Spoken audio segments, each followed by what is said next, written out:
এটা পুরুলিয়া জয়চণ্ডী পাহাড়ের উপরে। এটা মা চণ্ডী মাতার মন্দির, আর এটা বজরংবলী রাম ভক্ত হনুমান তাহার মন্দির। খুবই ভালো লাগছে। আসবো আসবো করে সত্যি বলতে আশাও হয়নি এতদিনে। আজ 1 বছর পরে এই পাশে বাসিন্দা আমি। আজকে পুরুলিয়ায় আমি 1 বছরের বাসিন্দা, এখানে 1 বছর ধরে রয়েছি। কিন্তু এই যে জয়চণ্ডী পাহাড়ের মা চণ্ডী মাতার মন্দিরটা অনেকদিন থেকে দেখবো করে দেখা হয়নি। দূর থেকে দেখে যেতাম, মনে হতো মন্দিরটাতে পাহাড়টাতে কি আছে দেখবো, মন্দিরটা কেমন আছে দেখবো, কিন্তু দেখা হয়ে ওঠেনি।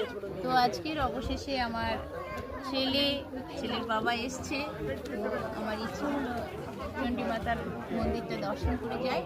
তো অপূর্ব সুন্দর, এতটা সুন্দর আমি আশা করিনি নিজ থেকে, মানে এতটা এক্সপেকটেশন ছিল না যে এত সুন্দর একটা মন্দির দর্শন করতে পারবো। ভেবেছিলাম হয়তো অর্ডিনারি কিছু একটা মন্দির হবে, কিন্তু না, মন্দিরই অপূর্ব সুন্দর, খুব ভালো। এখানে বজরংবলী ধাম আছে, আর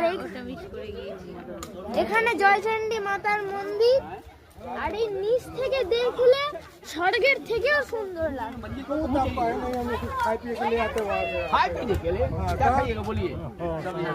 উঠতে গেলে মনে হচ্ছে উঠে কি হবে।